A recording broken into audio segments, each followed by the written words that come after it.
Okay, ready to dive deep. Today we are cracking open the confidence code. I've been so curious to dig into this one with you, especially after those excerpts you sent over. Seems like we're zeroing in on confidence today, especially for women. Such a great pick, for a deep dive. This whole idea of self-doubt, it's like this universal thing, but it seems to hit women particularly hard, even when you look at women who are at the top of their game, crazy successful. Right. That's what really struck me about this book. It's like, wait, it's not just me.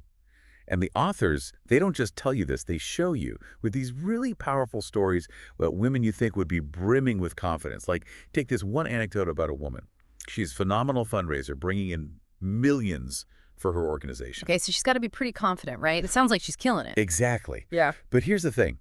When it comes to decision making, even small decisions, she completely freezes up, second guesses herself, hesitates, sometimes avoids it altogether. Wow, you'd never guess that from the outside looking in. It really makes you wonder what's going on beneath the surface. And it's not an isolated case either. The book talks about a high-ranking female general, someone who literally holds people's lives in her hands, and she still gets crippling stage fright before giving a speech. You have got to be kidding. And it's not just those high-pressure fields either, right? They even talk about this tech CEO who almost dropped out of Stanford, because she felt like a total imposter, like she didn't belong. It's crazy, right? It's like that classic imposter syndrome, and it doesn't discriminate. It affects women from all walks of life at every level of achievement. Absolutely. And it makes you wonder, right? If these amazing women, these powerhouses are struggling with this, what does that mean for the rest of us? But that's what I love about the Confidence Code. It doesn't just point out the problem, it digs into the why, and more importantly, the what now. Totally. Hmm. And one of the first things they tackle is this concept of the confidence gap between men and women. And get this, it's not just some vague idea. They actually have research to back it up, hard data. And it's not just some abstract thing either. This confidence gap, it plays out in the real world in really concrete ways. It affects how much women earn, how they're perceived in the workplace. It's kind of a big deal. There's this one study the book talks about with male and female college students. They were asked to take a science quiz. But here's the kicker. Before they even started the quiz, the men, on average, they rated their own scientific abilities as way higher than the women did. And this is before they even answered a single question. So they're going into it with this built-in confidence advantage. Did the actual results reflect that? That's the thing. There was absolutely no difference in their actual knowledge or skills. You're kidding? Okay, so what happened after the quiz? Well, even when men and women performed equally well, the women consistently underestimated how well they did. Meanwhile, the men tended to overestimate their performance. Same scores, totally different perceptions of their abilities. So it's like this invisible hurdle that women are constantly having to clear. And it all comes down to this difference in self-perception, this confidence gap that seems to start so early on and just snowballs from there. It's wild, isn't it? This idea that even before we've really started, there's already this gap in how we perceive our own abilities. So where does it all begin? Good news, the Confidence Code tackles that too. They get into that whole nature versus nurture debate and how both our genes and our upbringing play a role in shaping our confidence levels. Yeah, and you know what I found really interesting? They actually delve into the science behind it all. They even talk about this thing called the warrior-worrier gene, which basically affects how our brains respond to stress and risk. And apparently there are different versions of this gene. Okay, hold on. You lost me a little of the gene part. How does a gene determine whether you're a warrior or a worrier? Okay, so imagine you've got a big challenge coming up, right? Some people, because of their particular gene variant, they get this hit of dopamine, that feel-good chemical, and it kind of lingers and it pushes them, almost like a surge of energy, to just go for it, to tackle the challenge head on. Those are the warriors. That makes sense. So what about the warriors then? Are they just missing that dopamine boost? Not quite. It's more complicated than that. They might actually experience a longer dopamine response, which sounds counterintuitive, but can actually lead to overthinking and more anxiety in those stressful situations. So it's not just about the amount of dopamine, it's how our brains are wired to process it. Wow, that is fascinating. It's like having a completely different operating system for confidence and risk-taking. So does that mean we're stuck, though? Like our confidence levels are predetermined by our genes? Not so fast. While our genes definitely lay the foundation, the confidence code makes it clear that our experiences, especially early on, play a huge role in shaping our confidence. And for women, this often comes down to how we're raised. It's like those societal expectations that are often placed on girls, right? Be nice, be agreeable, don't make waves. Exactly. We're often taught to prioritize being good over being assertive or taking risks. And it starts young. Think about boys, for example. They're often encouraged to be competitive, to see challenges as a way to prove themselves. Yeah, it's like those classic images of boys roughhousing on the playground while girls are encouraged to play house or engage in more, well, less competitive activities. It makes you wonder how much of that early programming influences how we see ourselves later on. Totally. And that's where the confidence code gets really interesting. It challenges women to question those ingrained beliefs, to almost rewrite the script.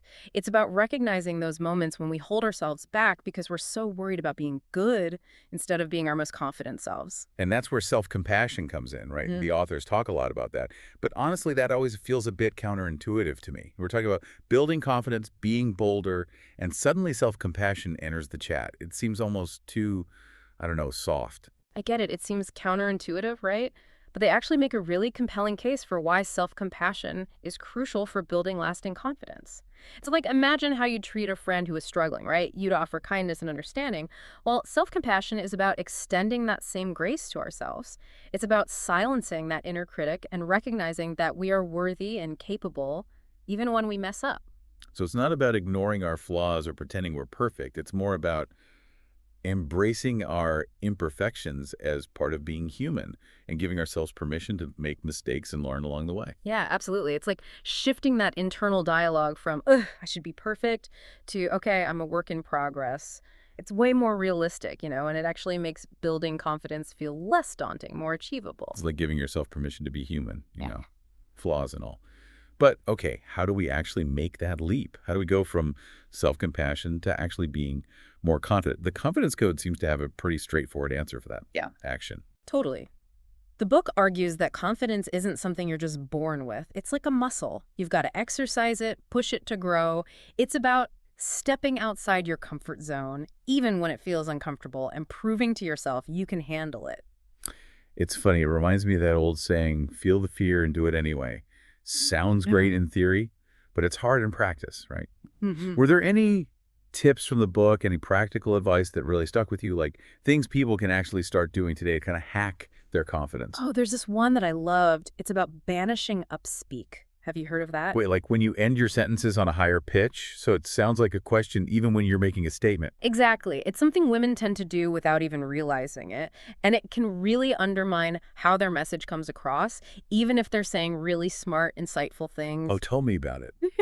It's like we're constantly looking for validation instead of owning our authority. Right.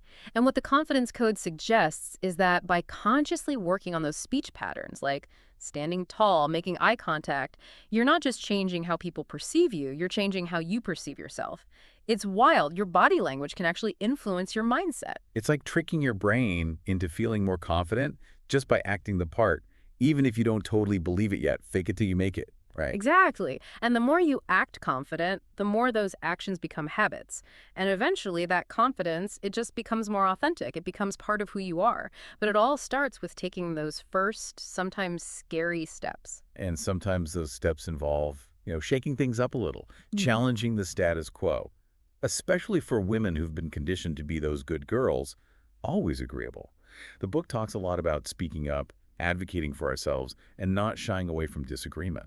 Yeah, it's about recognizing that our voices deserve to be heard and that true confidence comes from being our most authentic selves, even when it means going against the grain or maybe ruffling a few feathers along the way. It's almost like the confidence code is encouraging us to redefine what confidence even means, Yeah. to move away from these traditional, often very masculine ideas of dominance and assertiveness and embrace a more, I don't know, a more nuanced and inclusive idea of what it means to be a confident woman, one that values empathy and collaboration and intuition, all those amazing qualities. That is such a good point.